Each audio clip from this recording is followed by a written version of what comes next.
Westbound pilot, written by Jeff Alulis. Cold open. Exterior, Brooklyn Intermodal Train Yard, night. Super, Brooklyn Intermodal Train Yard, Portland, Oregon.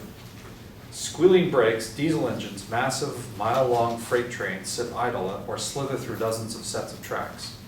No people in sight, except for Todd and Joey, white, early 40s. Crouched behind some bushes at the edge of the yard, outfitted in top-of-the-line camping jackets, boots, and backpacks. Todd is switching channels on the radio scanner. Crew change on 26 and then going to Thornton. Thornton, perfect. Ever been to Vancouver? I didn't bring my passport. Moments later, Todd and Joey walk alongside an idle train. They pass a flat car with 2 shipping containers on it, a double stack. Stack car? No bottom in the well. Wait, down there. Is that one open? Several cars down is an open boxcar. They walk toward it and then hear the loud hiss of the train's air brakes. Come on. They break into a jog, hurl their bags into the open boxcar, and climb in just as the train starts to move. They settle in and high-five. The train crawls out of the yard. Congratulations. Joey, you've hopped your first train. Thank you. Thanks to my family and all the fans that believed in me. Important lesson before we relax, though. Boxcars are the best rides out here, but you have to remember to spike the door. Todd pulls a 6.5-inch railroad spike out of his backpack. You'll find these rail spikes lying around the yards. You need to jam on the door track. Todd goes to the door to do what he's describing. Otherwise, the doors could slide shut. They lock from the outside, so you could end up stuck in... He trails off, looking at the door track. What? It's already been spiked. A match is struck on the other side of the car. They turn to see the match lighting a can of Sterno, which faintly lights the faces of 4 other men in the boxcar. Hotfoot, Pennywise, Slug, and the guy with the match, King Uranium. They're disheveled, mid to late 30s, all wearing black bandanas except for Hotfoot, 22, filthy jeans, and well-worn military-style backpacks. Oh, hey. Sorry, guys. Didn't realize this car was occupied. A heavy beat, and then King Uranium breaks into a smile. No problem. Come share the fire. Todd and Joey breathe a sigh of relief and join them. What do you boys call yourselves? I'm Todd. This is Joey. What kind of hobo names are those? Todd and Joey laugh. This your first ride? My first. Todd's done it a few times. We're really just rail fans. Usually we just watch trains come and go, take some photos, but I hopped to Norfolk Southern down to San Francisco and then BNSF all the way to Chicago last summer. Some goddamn hobby hobos. Ah, give him a break, Penn. No, that's fair. We're just out for a little thrill. We're not lifers. We're both dentists. We work in the same office. Todd thought this would be a good way to get away from the wives and kids for a few days, see some of the country. I hear ya. What about you guys? Do you have jobs? They laugh. We work when we want to. That's Slug. That's Pennywise. This is Hotfoot. They call me King Uranium. We're part of the RRS. Fear washes over Todd's face. Joey is oblivious. You ever heard of the RRS, Joey? Can't say I have. Todd? I've heard stories. Oh yeah? What kind of stories? Nothing, just, stories. Joey senses Todd's discomfort and matches his worry. You know what RRS stands for? Rail riding shadows. Rail Riding Shadows. Very good. And you know our uniform? Joey looks at Todd. King gently tugs at the black bandana around his neck. Bandanas. Black bandanas. I got one. Pennywise here has one. Slug's got one. But Hotfoot ain't got one yet. Joey, ask me why that is. Why doesn't... Because Hotfoot needs to complete his initiation. He's been riding with us for a while now, and we've been teaching him the rules of the rails. For instance, you always ask permission before jumping into an occupied boxcar. We didn't mean to. Hotfoot grabs Joey. Pennywise and Slug grab Todd. Hey! What are you doing? The RRS guys hoist Todd and Joey to their feet and go through their pockets, pulling out their wallets and cell phones. We're sorry, come on guys. We didn't mean to invade your space. We should have known better. King stands up slowly and stands face to face with Todd. We would never purposely cross the RRS. Keep all our cash. It's our fine for breaking the rules. Just let us keep our packs and we'll hop off the next bend. I'm feeling claustrophobic. Hotfoot drags Joey to the door and kicks his legs out from under him. Stop! Please just stop! Hotfoot dangles Joey's torso out of the train, near those merciless spinning wheels. Pull me back in, please! Hotfoot throws Joey between the wheels. The train cuts him in half. Joey! Pennywise and Slug move Todd to the door. No! Don't! Todd meets the same fate as his friend. The RRS guys stand up and watch the bodies disappear into the distance. Job well done. King claps Hotfoot on the shoulder. Congratulations. You're in. Pennywise and Slug cheer and pat Hotfoot on the back. Hotfoot pulls out a folding knife and unfolds it. He carves RRS into the wall of the boxcar. End. Cold open. Act 1. Close up on a train bearing down the tracks. Pull back to reveal that it's a toy train. And we are now, interior, Emily's basement, day. An impressively detailed model train set sits in the middle of a basement otherwise populated by cardboard boxes. Emily Whitehurst, a 21-year-old brunette poster child for the suburbs, digs through the scattered boxes. Super, Whitehurst Junction, San Diego, California. Emily pulls books, clothes, and toys out of the boxes, and finally finds what she's been looking for, a radio scanner. She turns it on, but no noise. She opens the back panel, needs batteries. Interior, Whitehurst kitchen, moments later. A wooden sign hangs on the door to the basement with Whitehurst Junction and railroad crossing signs hand burned into it. Emily opens the door and enters the kitchen. She digs through the drawer and finds some batteries to load into the scanner. Her mom, Denise, 46, enters from behind Emily. Hi, honey. Emily is startled. She stuffs the scanner into the drawer and shuts it. Hey, Mom. What are you looking for? Oh, just some batteries. They should be in there. We don't have the right kind. What are they for? A flashlight? Oh, we have those. She moves to the drawer. Emily blocks her path. No, it's a different kind of flashlight. Where's Dad? He's at the game. What? I thought that wasn't until later tonight. He went early to meet up with Glenn and Brad. Why are you so upset? No, I'm not.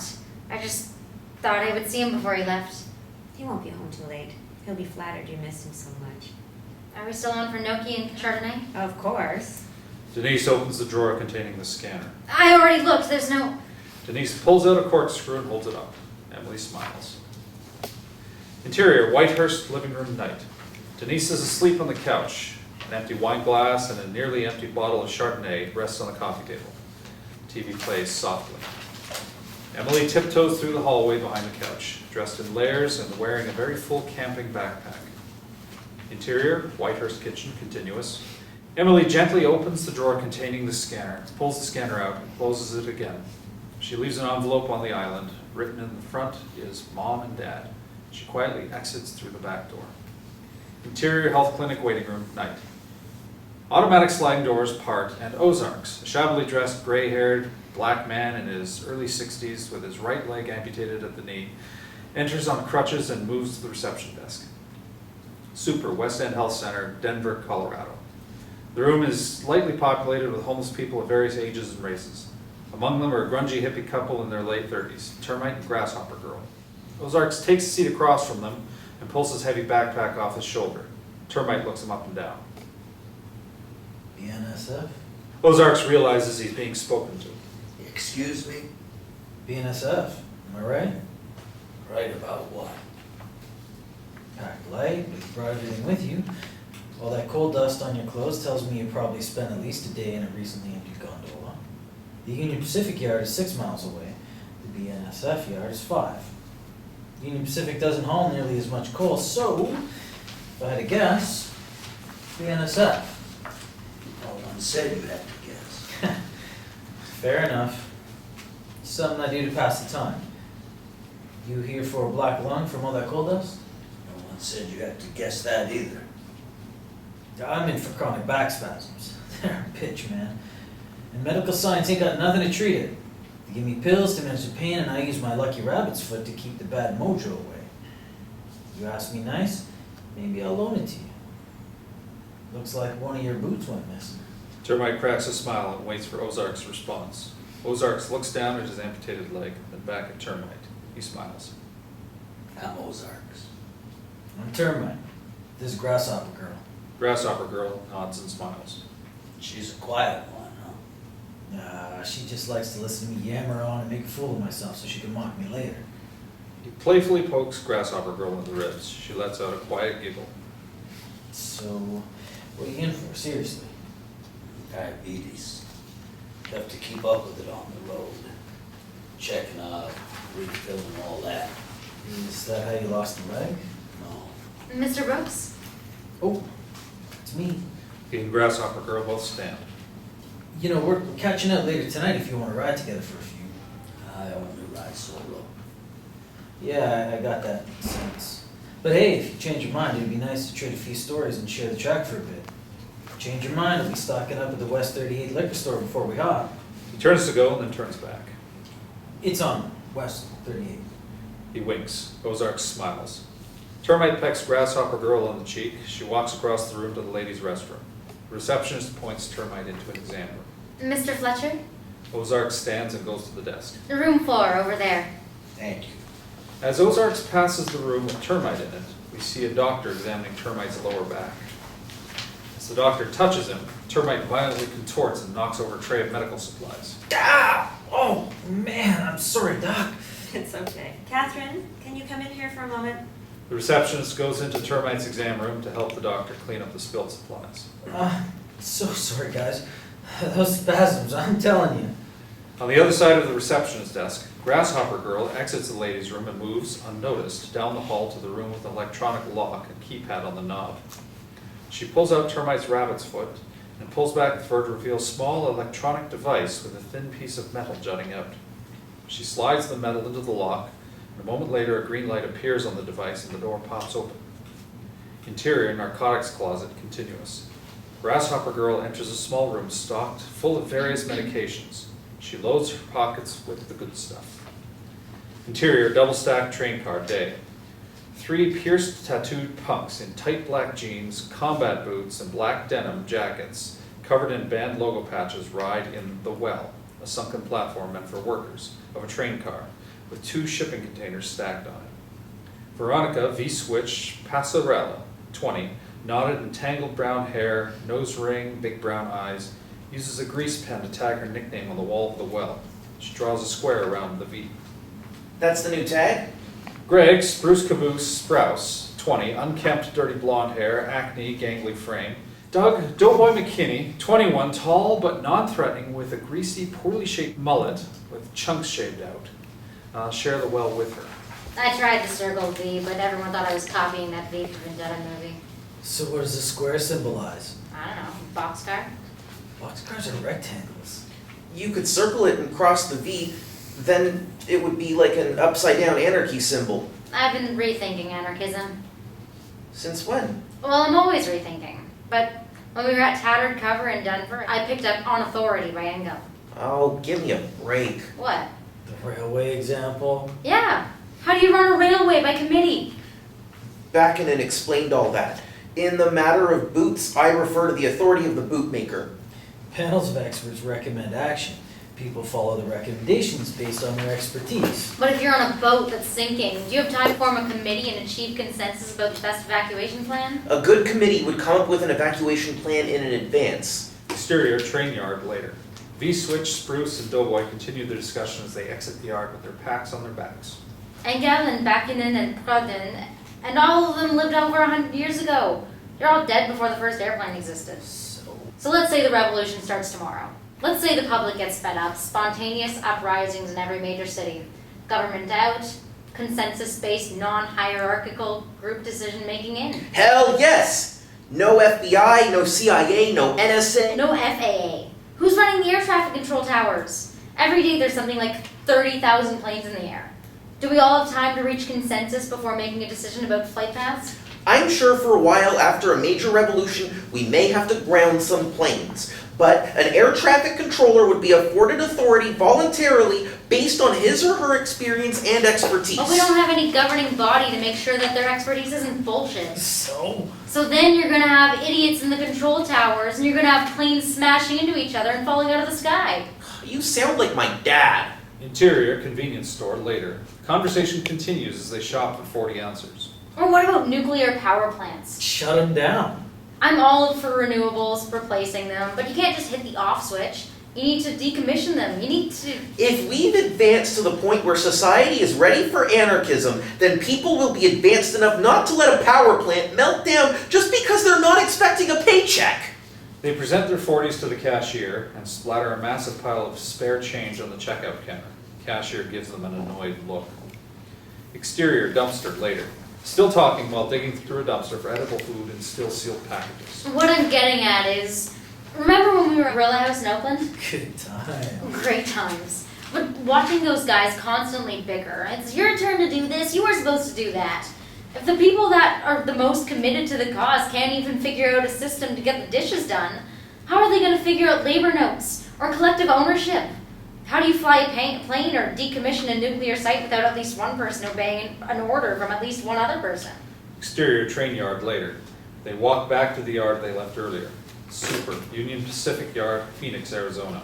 Look, it's not a utopian philosophy. No political theory has every detail mapped out. You couldn't have asked Adam Smith about planes and nukes either. But anarchism is founded on faith in human beings. But we've seen what human beings are capable of. We've seen humans behaving under a capitalist system where it's all about competition and wage slavery and materialism. We've never seen what we're capable of when the chains are off. If you want to learn about an animal's true nature, you don't watch them in the zoo.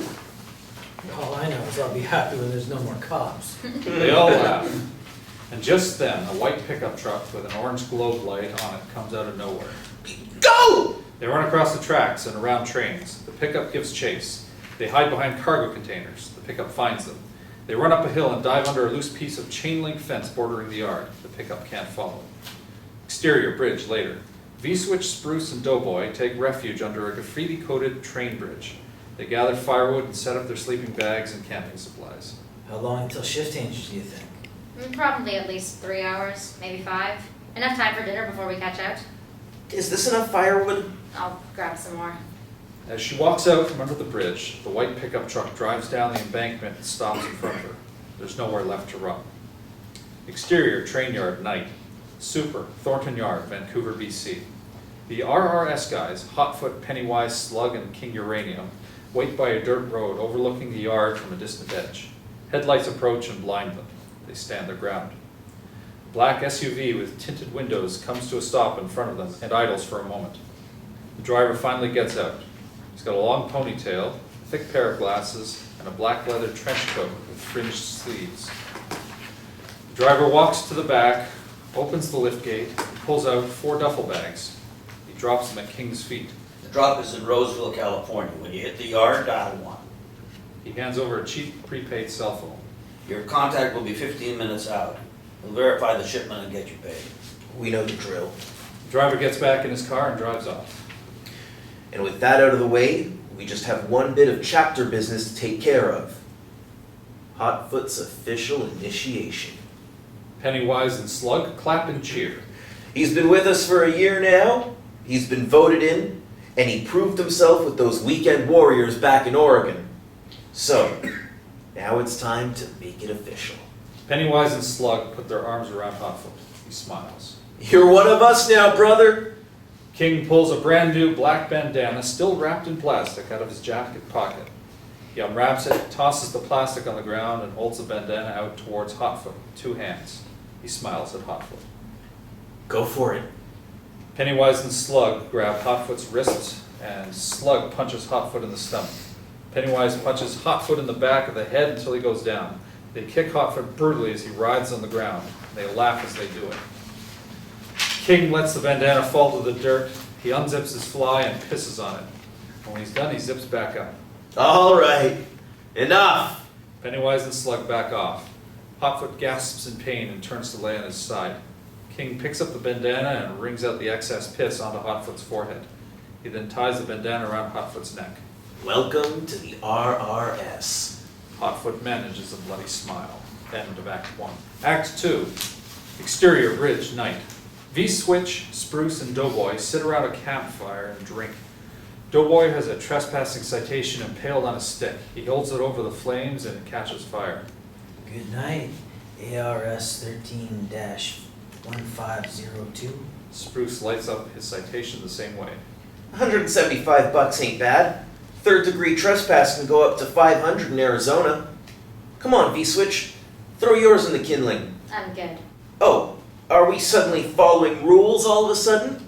Is this part of your socialist awakening? I'm gonna fight it by mail. If you step too many unpaid citations, you end up with a warrant. No problem. Night in a warm cell and a free meal. We win either way. Anarchy! They laugh. V-Switch cracks a smile. She carefully folds up her citation and puts it into the side pocket of her backpack. Exterior, West 38th Liquor, night. In the parking lot of a low-end liquor store, Termite accepts a wad of cash from a sketchy dude, and Grasshopper Girl hands over a handful of pills. The sketchy dude walks away, and Termite surreptitiously counts the money. Ozarks hobbles up to the door of the liquor store.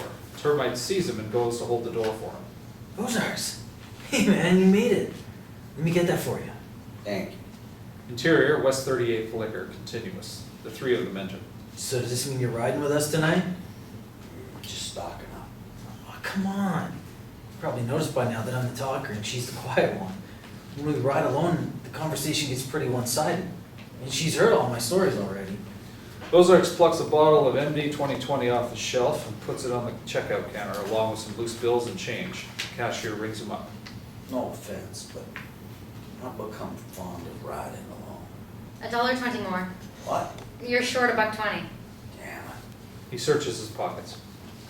Tell you what, you ride with us, Termite puts the bottle of Jack Daniels down next to the MD. and we'll cover the booze. He pulls out his wad of cash and peels off some bills. Damn. Where are you, some weekend riding boys? They laugh. Grasshopper Girl smiles. What do you say? Ride with us and Mr. Daniels, or ride solo and sober? A pack of camels and some beef jerky while you're at it. He exchanges a smile with Termite. The cashier rings them up. Exterior, San Diego Freight Yard, night. Super, San Diego Freight Yard, San Diego, California. Emily walks along the tracks with her friend, Amy Trails Riddell, 20, understated hippie clothes, a short cropped haircut, and a well-worn backpack and scuffed boots. Did you bring your Nalgene bottle? Yep. Flashlight? Yep. Work gloves? Yes. And I weighed my pack. 22 pounds. Good. What about food? I made some sandwiches and I brought cookies and chips. I said power bars and trail mix for a reason. We didn't have any. We can eat the sandwiches tonight though, and the cookies and chips won't go bad. No, but they'll be smashed into dust when we throw our bags on and off the trains. Sorry. Don't sweat it. My first time I brought popcorn and soda like I was going to a movie. Popcorn held up okay, but the soda got warm and flat pretty quick. And that was all I had to drink for a 10-hour ride through the desert. I'm lucky that I get to reap the benefits of your mini scrubs. Many more to come, I'm sure. A brakeman crosses the tracks up ahead of them. Oh shit. What? There's a guy. What? A guy! There's a guy! Train guy! He's not a bull, he's crew. Probably a brakie or a switchy. Shouldn't we hide though? The brakeman sees them. Trails keeps walking confidently towards him. Hey, Hey, what are you guys doing out here? we just got our cards from the UTU. They sent us down here to help you run the tests. I could definitely use a coffee break. You trying to catch up? We were hoping for Oregon or Washington. Anywhere north, really. Steve, you got anything running up to Oregon tonight? Oregon? No, not tonight. Anything going north? UP on track 12 to Roseville. Copy that. Okay, thanks. Which way is 12? Exterior, San Diego Freight Yard later. Trails leads the way as she and Emily climb up into a stop of trains and then down on the other side of them. Oh, this is taking forever. Can't we just crawl under? We never crawl under the train. These things can start moving at any time. Well, what about just jumping over that thingy between the cars? Can you see the end of this train? Emily looks. Not really. Then we don't know what they're up to up there. Sometimes they roll a car down the tracks and slam it into a train so they can hook it up. When that happens, the whole train moves. If they happen to do that while your crotch happens to be straddling that coupling, Oh my god, I don't want to think about that. I think this is track 12 here. They walk along the track looking for rideable cars. Trail stops to look over a grainer, a car used for transporting grain, mostly solid but with small porches on either end. This might be our best bet. A grain car? Well, what about a box car? They're not as common as the movies might make you think. A hissing sound comes from the train cars. They're airing up. The what? It's getting ready to pull out. You sure you want to do this? We're going to be safe on there? Safe as anywhere. Okay, let's go. They climb onto the porch of the grainer and settle in. So how long until... Slam. Train lurches several feet. Emily freezes and clutches Trails' arm with one hand and her bag with the other. Trails is startled too, but relaxes after a moment. Good thing we weren't between the cars, huh? Emily is still frozen. The hissing from the air brake stops. Crap. What? They stopped during up. Emily looks at her, pleading for an explanation. They're probably adding or disconnecting cars. It'll be a while. We should hop off. But we just got on. Slam! The car jolts again. Trails smirks at Emily, who quickly gathers her things as they hop off the train. We can probably take cover by those containers until they're done. How long do you think it'll take? Could be 10 minutes. Could be 10 hours. 10 hours? Next lesson about freight hopping, Emily. Most of the riding is waiting to ride. Exterior, J.R. Davis Yard, night. Super, J.R. Davis Yard, Roseville, California. Angle on, a security camera mounted high on a light pole as it tracks Spruce, Doughboy, and V-Switch. They walk along the fence line at the edge of the yard. Headlights illuminate them from behind. They turn to see a pickup truck approaching. Ah, great. I'm not running again. Let's collect another citation. We're running low on toilet paper anyway. They giggle as the pickup pulls to a stop behind them. A yard bull, 40s, tall with some meat on his bones, steps out. Evening. Evening. As I'm sure you're aware, this is private property. We know. Can't have you trespassing out here. It's not safe. We're on our way out. Yeah, we'll take our tickets to go, please. V-Switch shoots him a shut-up look. What's that? Just write up the citation so we can get started on ignoring them and you can get back to drinking coffee and sitting on your ass in the security offices. Doughboy laughs. V-Switch is annoyed and embarrassed. Spruce, come on. You know, I could have you three arrested. I'm sorry, sir. We're just exhausted and he's cranky. Yes, sir. She's got that right. You guys been drinking? Obviously. We're sorry. We're leaving. Head straight out that way and take the road to your left. Don't let me catch you in this yard. Yes, sir. Thank you. Sorry again. The bull gets back in his car and drives away. Yes, sir, sir. Thank you, sir. Sir, may I have another, sir? Shut the hell up. Exterior, dirt road, moments later. V-Switch, Spruce, and Doughboy walk along with the yard a ways behind them. He wasn't gonna do anything. Calling the cops, sitting on us till they get here. He just wanted to rattle our cage a bit. He's just some rent-a-pig. And then he calls the real pigs, and then instead of sitting on a boxcar, we're sitting in a cage for a week. You're right. I'm sorry, V-Switch. Yeah, okay. Me too. It's fine. Let's just head this way. The jungle isn't. The headlights hit them again. The pickup rolls up once more. Now what? The bull gets out of the truck. Hey, man, we're not on railroad property anymore. I know you're not. He leans into the truck and pulls out a tire iron. That means you don't have any authority anymore. The bull bears down on them. It also means there's no more cameras around. He swipes Spruce's knee with the tire iron, taking him down. He turns and swings the iron at Doughboy's stomach. Doughboy doubles over in pain. Hey! V-Switch charges the bull, pulls a gun out of his waistband as she stops in her tracks. He slowly approaches her and presses the barrel of the gun against her forehead. And the back to 2. Act 3. Exterior, dirt road, continuous. Your friends are real smartasses. I know, sir. Leave her alone. The bull slowly pulls the gun away from V-Switch's forehead, and then uses it to pistol whip Spruce's face. He beats Spruce mercilessly with a tire iron and kicks him repeatedly. Stop it! Doughboy stands up. The bull aims the gun at him. Stay off the rails. He kicks Spruce one last time and gets back into his truck. Doughboy and V-Switch rush to Spruce's aid as the bull drives off. Interior, J.R. Davis Security Office, dawn. The sun peeks through the window of a prefab shack that serves as a security headquarters for the rail yard. The bull that roughed up Spruce sees an SUV pull up outside the park next to his pickup. The bull stands, puts on his jacket, clocks out, and exits. Exterior, J.R. Davis Yard, continuous. The bull walks past the other bull coming to relieve him. Morning. Morning. As the new bull goes inside, the old bull gets in his pickup and drives out of the yard. As he drives past a stopped train, we focus on a grainer car. When the bull's pickup is out of frame, Slug peeks his head out of the hole of the grainer. Some grainers have person-sized holes that lead to small storage spaces inside them. Clear. Slug exits the grainer. King Uranium emerges from the grainer adjacent to it. King talks on his prepaid cell phone as Slug helps Hotfoot and Pennywise out of the Grangers. Yeah, we're on the west side of the yard now. They got cameras everywhere. Give us a minute to dodge them. Okay. He hangs up, snaps the phone in half, tosses it under the train. This way. Exterior dirt road later. The RRS guys arrive at the same spot where the anarchists were beaten by the bull. Waiting there are two big tattooed dudes in casual clothes standing by a vintage muscle car. King, Slug, Pennywise, and Hotfoot drop the duffel bags they were given in Vancouver at the feet of the big dudes. Big dude number 1 leans over and unzips one of them. It's filled with bricks of brown powder, wrapped tightly in plastic. Interior, Denny's, day. A waitress and her manager look with a mixture of concern and disgust at the corner booth occupied by the RRS. King, Slug, Pennywise, and Hotfoot noisily slurp down the last bites of what must have been a great feast, judging by the collection of dirty plates at their table. You know, the last meal I had before joining up with you guys was half a box of 30-day expired Raisin Bran. What was your last meal before that? Half a box of 29-day expired Raisin Bran. They all laugh. Steak and eggs is a rare treat, but it beats a protein bar pulled out of a dumpster any day. Stick with us, kid. What's the next score? It'll be a while before the next package is ready. But Roseville is one of the biggest yards in the country.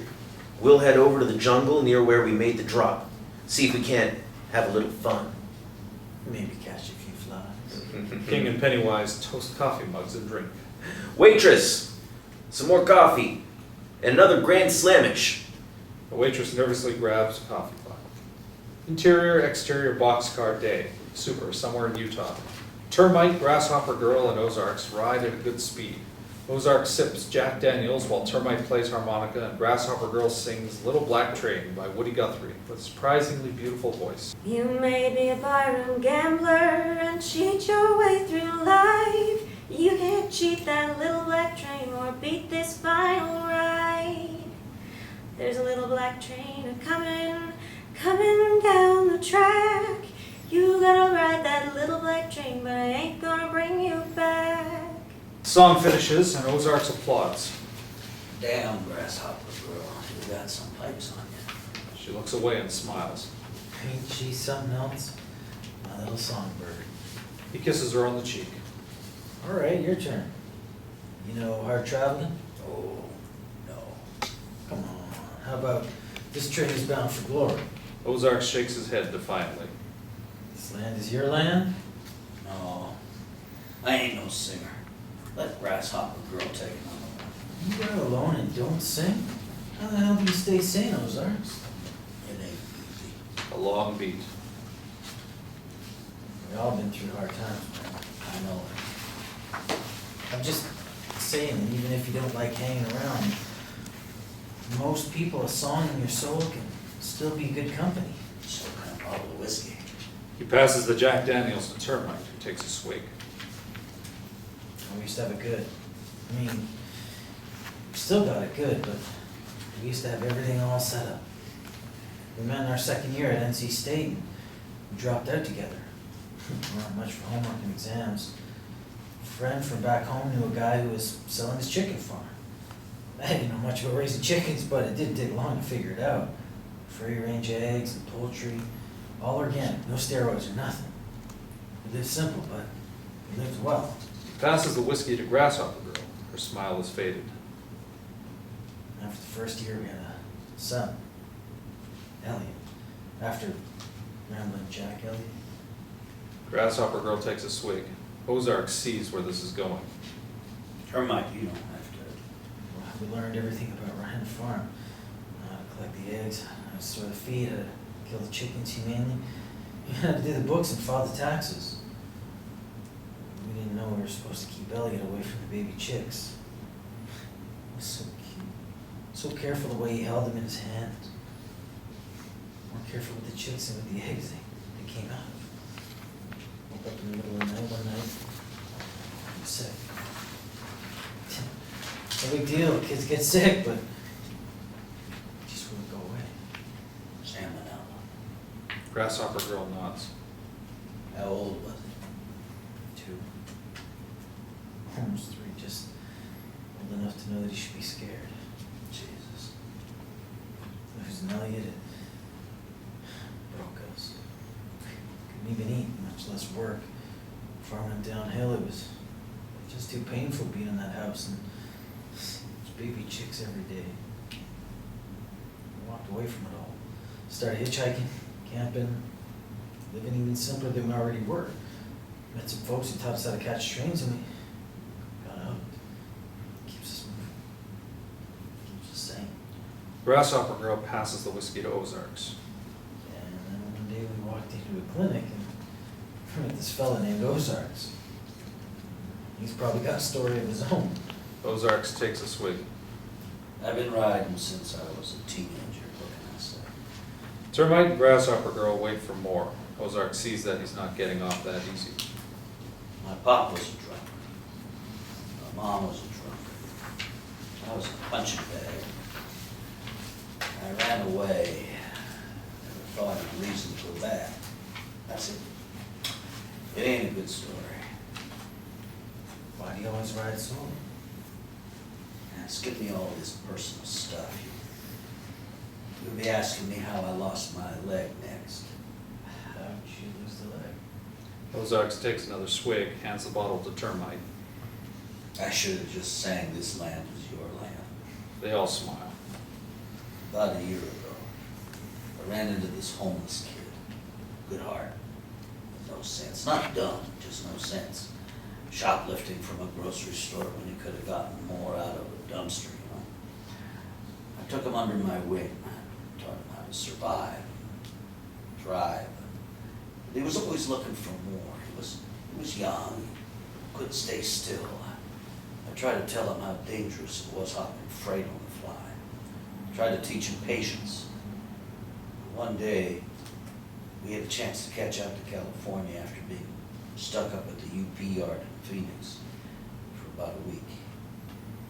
Train was moving slow. Took off running for a boxcar. Wasn't what I taught him, but it was moving like a snail, and I was as itchy to get out of Phoenix as he was. He hopped in the car, no problem. I went to grab the ladder. Train picked up speed. Lost my grip. My foot went between the two wheels. Jesus. So what did the kid do? He just looked at me, frozen. I think he was more scared than I was. Train just rolled him away. What did you do? I nearly bled to death. I wrapped up my leg and dragged my ass up the track. One of the switchies found me and called an ambulance. I don't know how I survived, but somehow I always get by. That was the last time you shared a train car with anyone. Wasn't too keen on Sherman before that anyway. But yeah, that was the last time. I hope we're breaking that habit for you a little bit. Maybe you would if you cut out the sad stories. They all laugh. You probably know more about surviving out here than we do, but all I know is you can't let yourself go cold. So they say. So they say. He raises the bottle of Jack and takes a swig. Exterior, San Diego Freight Yard day. Super, San Diego Freight Yard, San Diego, California. Emily is curled up in a ball trying to sleep against a shipping container. Trails enters carrying a handful of plants and weeds and sits next to her. For the past 3 hours, I've tried not to say this out loud, but I have to say it, I think. This sucks. I told you it would be rough. Did you hear anything on the scanner? Trails plucks leaves off her plants and separates them into a plastic baggie. Emily looks at her scanner like she's blaming it for their trouble. No. And none of the trains have even moved. I'm freezing and I'm starving, and I think we're sitting in a ghost yard where all the rail workers are dead. Gets much worse than this, just so you know. Here we have some fillery. The leaves are edible, and you can boil the roots up to help with infections. She hands Emily some leaves. Emily begrudgingly chews them. I'm starting to think that maybe I should just head home. Come on. Well, my parents probably found my note by now. Probably freaking. I was trying to be brave and ignore all those voices telling me that this was a bad idea. But those voices have had all night to regroup, and they are making some very salient points. You ever heard about suffering for your art? Yeah, but It's not just an expression. You want to be a writer, a real writer, you need experiences. And experiences aren't always pleasant. I know all that. But I can't sit next to this stupid container for... The scanner squawks to life. Dispatch, this is BNSF 661. We're done maintenance on all cars accounted for, ready to roll out. Roger 661, proceed to Main on siding 12. Roger, proceeding to Main on siding 12, over. Trails is on her feet in an instant. Let's go. Wait, It's that same train we hopped off before. Now they're rolling it out right now, so we can make it. wait. I don't know. What happens when we get stuck somewhere else? What if we... This is our chance. You're going. I can go home. I can go home with the job plan and... Trails grabs Emily's backpack and takes off. Hey! She chases Trails across the yard, and they finally find the train they bailed on earlier, moving very slowly. Trails finds a gondola, a short, open-top car used for bulk material, and hops on the ladder. She peers inside. It's empty. Emily catches up to her. Give me my bag back! Trails dangles the bag over the gondola as Emily trots alongside the moving train. You want it? She drops the bag into the car and smiles at Emily as she climbs into the car herself. Grab with both hands and don't let go. Emily looks up the track, then back at Trails. She goes for it.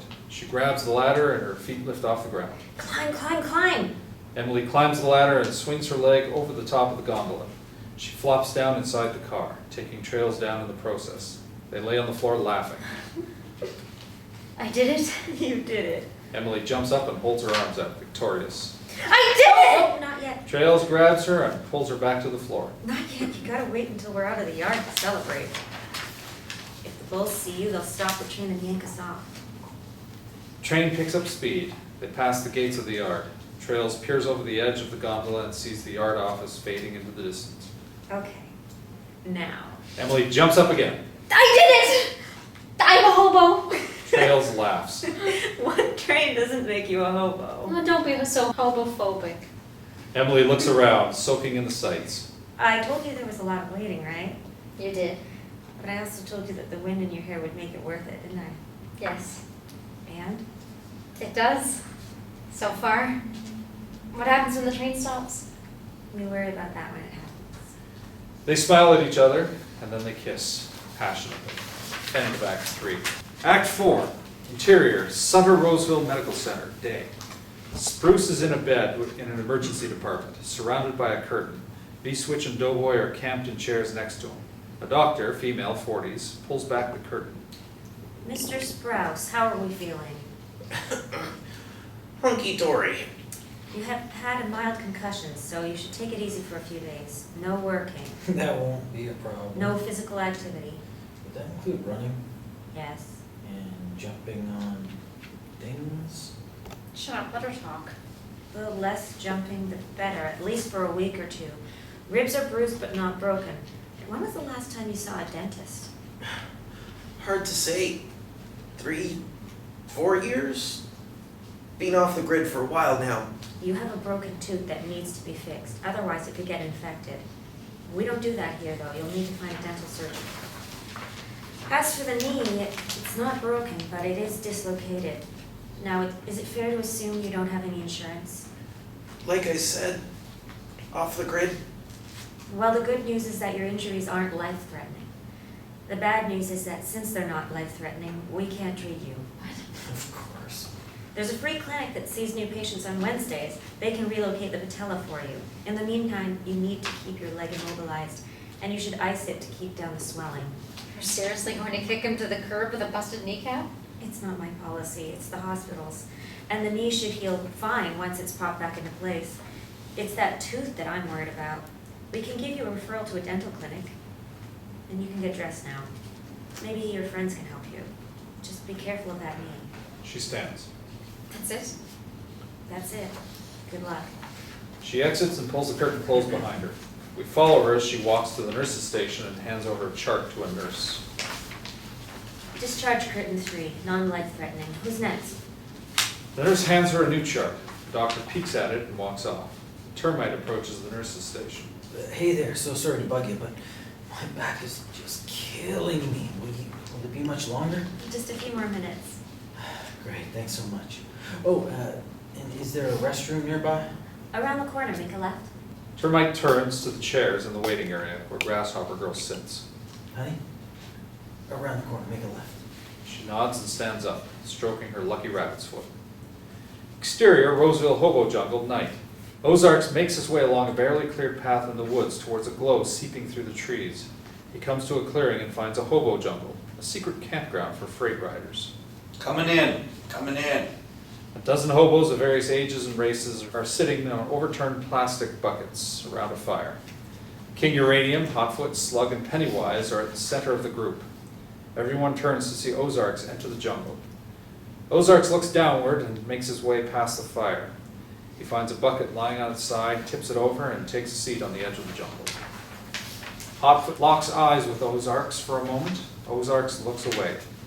Hotfoot leans over to King and whispers. Then he stands and nervously approaches Ozarks. Ozarks? It's me, I recognize you, Hotfoot. I thought you, I figured, Thought I was dead. I mean, when I saw your leg go under, I wanted to jump off and help you, but the train was picking up speed. You taught me all about jumping off moving trains, so I... Well, I ain't dead. An awkward pause. Did you... Was it hard to, so you could still get around okay? I mean, your leg? I manage. Another awkward pause. Notice you got yourself a new hanky. Hotfoot reaches up to touch his RRS bandana. Yeah. Got yourself some new friends, too. He looks over towards the other RRS guys. You wanna come over and sit by the fire? We got some chili and some leftover french fries. The offer's much appreciated. I'm fine right here for now. All right. If you change your mind, come on over later. Hotfoot goes back to the fire. Coming in, two coming in. Trails and Emily emerge from the woods and enter the jungle. They earn the gaze and some whistles from the mostly male crowd. Emily smiles and waves with faux modesty. Trails pulls Emily's hand down as they walk into an empty patch of dirt. Careful. What? Rules, like I said. Right. Announce yourself when you approach, clean up your trash. Don't join a fire unless invited. I got it. Emily scours every angle of the jungle with her eyes. Trails gets her to sit down. I don't know that you do. It's all guys here. It can get ugly when you're outnumbered. Eyes down. I got it. Hey! V-Switch, Spruce, Goose, and Doughboy verging. V-Switch and Doughboy enter the jungle. Spruce limps and clutches their shoulders. They collapse at the first empty patch of dirt. Spruce moans in pain. What happened to him? One of the bulls pistol whipped him and then took out his knee with a tire iron. Damn! Come share the fire. Slug, Hotfoot, go help the kid. Slug and Hotfoot pick up Spruce and drag him over to the RRS fire. V-Switch and Doughboy follow. You go to the hospital? Yeah, they straighted us. Of course. Figured we could get painkillers in the jungle easier than the ER anyway. The RRS guys laugh. Normally you'd be right, but we got nothing on us right now. Anybody here, Holden? The other hobos shake their heads. Emily starts to raise her hand, but Trails grabs it before it's up. But you have some pot, right? If it was just those punk kids, fine. But you don't want to talk to those guys with the black bandanas. Why? Across the jungle, They said his knee is dislocated. We need to pop it back in place. Then you're in luck. Pennywise here happens to be a Navy medic. Man, Pennywise runs his hand over either side of Spruce's knee. you got any duct tape? V-Switch digs in her bag. What are you? Before he can finish, Pennywise flexes Spruce's leg and there's an audible crack. Ah! All better. Jesus! Man! Oh, dude, that hurts so bad! You'll be fine. Here. V-Switch has pulled a roll of duct tape out of her pack. Pennywise quickly and snugly wraps Spruce's knee with it. He just saved you at least $3 grand. That's one of the reasons we call him Pennywise. What's the other reason? I hope you weren't planning on changing pants anytime soon. I have to admit, it feels better than it did. Just keep off it for a while. You got anything else broken? They said I gotta pull this tooth. He opens his mouth and points. Pennywise peers inside. What do you think, Penn? It's been a while, but it could be fun. Kid? Spruce looks to Doughboy, who shrugs. He looks to V-Switch, who looks worried but doesn't say anything. Screw it. Not like I'm making a dental appointment anytime soon. The RRS guys all cheer and clap. Ozarks watches all the action from across the jungle, concerned. Exterior, Roseville hobo jungle later. Everyone in the jungle has gathered around an improvised operating table made of stacked buckets and graffiti-covered sheets of plywood. Pennywise has his bandana tied around his face to cover his nose and mouth. He holds the pliers of a folding multi-tool over the fire and then presents them to Slug. Spruce is swigging from a bottle of vodka. Slug takes it and pours vodka over Pennywise's pliers to quench them. Get my hands. There, too, nurse. Slug pours some over Pennywise's hands. Pennywise rubs them together to get clean. Pennywise stands over Spruce, who is barely conscious from all the vodka. V-Switch holds Spruce's hand. Emily has pushed to the front of the crowd and stands near Doughboy. Trails stays back but keeps Emily in sight. Ozarks watches from the back. King Uranium narrates like a circus ringmaster. Ladies and gentlemen, welcome to the Roseville Hobo Jungles Operating Theater. Our patient today, one Mr. Spruce Caboose, male, age 20-ish, I guess, has presented with a case of yard bullitis. He has previously been treated for a dislocated knee, and now Dr. Pennywise will be attempting broken toothectomy. Doctor, please proceed. Open wide. Spruce's head drunkenly lolls from side to side. He tries to open his mouth, but Pennywise can't get him to hold still. Slug steps up and slams his hand on Bruce's forehead and pulls Spruce's chin down. Thank you, nurse. Careful. Pennywise reaches inside and gets a grip. Only a handful of hobo doctors have ever attempted this procedure, folks. They'll be writing this one up in the Burlington Northern Journal of Medicine. The crowd laughs. Got it. Everyone goes silent again. Damn, it's in there. Knife. There's a folding knife, a half of a roll of toilet paper, a tin cup full of water, and a flashlight on the table next to Spruce. V-Switch hands Pennywise the knife. Gonna need some light, too. V-Switch shines the flashlight into Spruce's mouth. How about a hand for Nurse V-Switch, everybody? The crowd applauds and whistles. V-Switch stays focused. How's it going, Doc? Bastard is stuck in there. I have to cut away the gums a bit. Groans from the audience. Close up on Pennywise carefully digging into Spruce's gums with the folding knife and blood leaking from the wound. Spruce moans and twitches. Keep him still. Slug tightens his grip. It's okay, Spruce, chill out. What's the blood? Get him to rinse and spit.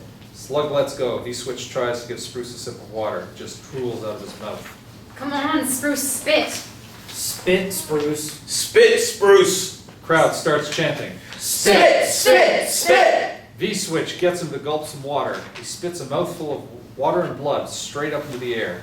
V-Switch, Slug, and Pennywise all turn away from the spray and wipe themselves off. The crowd laughs, shouts, and claps. Damn it. Alright, smartass. Pennywise digs in with his multi-tool. Spruce moans louder. Hold him. Slug holds Spruce down, but the force of Pennywise's pull is straining Slug's grip. Spruce moans louder still. Hold him. Crack! The tooth comes loose and Pennywise's multi-tool shoots out of Spruce's mouth. The crowd is stunned and silent for a moment. Pennywise smiles and victoriously holds his multi-tool aloft with Spruce's bloody tooth in it. The crowd goes wild. End of Act 4. Act 5. Exterior, Roseville Hobo Jungle later. The scattered hobos all socialize with each other and with Emily, Trails, and Ozarks separately. It's a party now, with laughs and fortified wine being shared freely. Pennywise and Doughboy sit with Spruce, who occasionally spits out a bloody loogie. King Uranium and Slug chat up V-Switch nearby. Brave friend you got there. Half liquid courage, half stupidity. Your boyfriend? No. What about the other one? Slug, come on now. That's none of our business. I apologize for him. It's fine. It's been a long couple of weeks, mostly up north. So cold we wake up with icicles dangling from our balls. He and Slug laugh. V-Switch feigns amusement. Where do you all ride in from? Arizona. Yeah. Real warm down there. I Excuse could me. use some warmth. He gives her a devilish grin. Excuse me.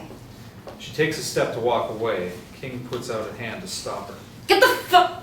In a flash, Slug's hand is over her mouth and he's dragging her into the woods. King looks around calmly to make sure no one's watching. He spots Hotfoot across the jungle and nods towards the woods. Then he follows Slug. Exterior woods, moments later. Slug has a gun to V-Switch's head and a hand over her mouth. King stands in front of her. Hotfoot enters the woods and stands just behind King. I feel like we did your friend a favor back there. And I feel like that favor ought to be happily repaid. To me and my boys. Your friend, he doesn't have anything we want. But you. He grabs her throat and pulls her down so she falls to her knees. You could at least keep us warm. She looks around with a mix of anger and terror. Slug's gun is trained on her. She reluctantly reaches for King's zipper and pulls it out. You don't have to do that. The RRS guys spin around and see Ozarks about 20 feet away. Who's that? You guys are missing the party. Slug points the gun at Ozarks. We're having a party of our own. Go mind your business. Are these your new friends, Hotfoot? King and Slug look to Hotfoot, confused. Just having some fun, that's all. King grabs V-Switch's arms and pulls her to her feet. Yeah, just a little fun. Sorry if we scared you, darling. He gives Slug a look. Slug lowers his weapon. V-Switch looks at all of them and then runs out of the woods. I think you misunderstood things, friend. Maybe I did. You probably don't want to misunderstand us again. Ozarks looks at Hotfoot one last time, then backs away out of the woods. Your friend is a pain in the ass. He's alright, he's just... You ain't been a shadow for more than a couple of days, and you're already talking back? Hotfoot stays quiet. If you can't stay loyal, we may have to take that bandana back. And that process is a bit more painful than what you went through to put it on. Exterior, Roseville hobo jungle, moments later. V-Switch pulls Spruce to his feet, to the confusion of Pennywise and Doughboy. Come on, we gotta go. Whoa, what are you doing? I heard on someone's scanner there's a hot shot heading north. We can catch it. Let's go. Spruce is sloshed from drinking so much for the surgery, he's dead weight. V, look at him, he can't move. We can't catch up with him like this. She pushes Spruce into Doughboy. Doughboy catches him and struggles to hold him up. V-Switch sees the RRS guys emerge from the woods. They're eyeing her. She grabs her bag and throws it on her shoulders. You can come with me or you can stay here, but I'm going either way. I hate it when you're like this, you know that? She turns and starts walking. Wait up, come on. You gotta help me carry him. V-Switch turns around and helps drag Spruce out of the jungle as Doughboy scoops up his and Spruce's bags. Slug, King, and Hotfoot watch them go. I was looking forward to finally getting some action on this room. Me too, Slug. We just gotta separate the next one from the herd a bit better. His eyes rest on Emily and Trails. Exterior, dirt road, moments later. V-Switch and Doughboy drag Spruce towards the yard, along the road where Spruce was beaten in the first place. Doughboy can't keep Spruce on his shoulder. V-Switch is pulling them both forward. Hold up, he's slipping. Set him down. They sit Spruce in the dirt and Doughboy stretches out his neck and shoulder muscles. Come on, we gotta keep moving. Dude, what is the rush? We can't stay in the jungle. What? Why? That was the chillest joke we've been to in months. There's a rustle in the bushes behind them. V-Switch reaches in her bag, pulls out a knife. Termite and Grasshopper girls step out of the brush. Hey there, whoa! We're friendlies, it's cool. V-Switch lowers the knife, somewhat relieved. We're just looking for the jungle. You guys know which way to go? Yeah, up through there, not far. Thanks. Your buddy okay? I'm fine.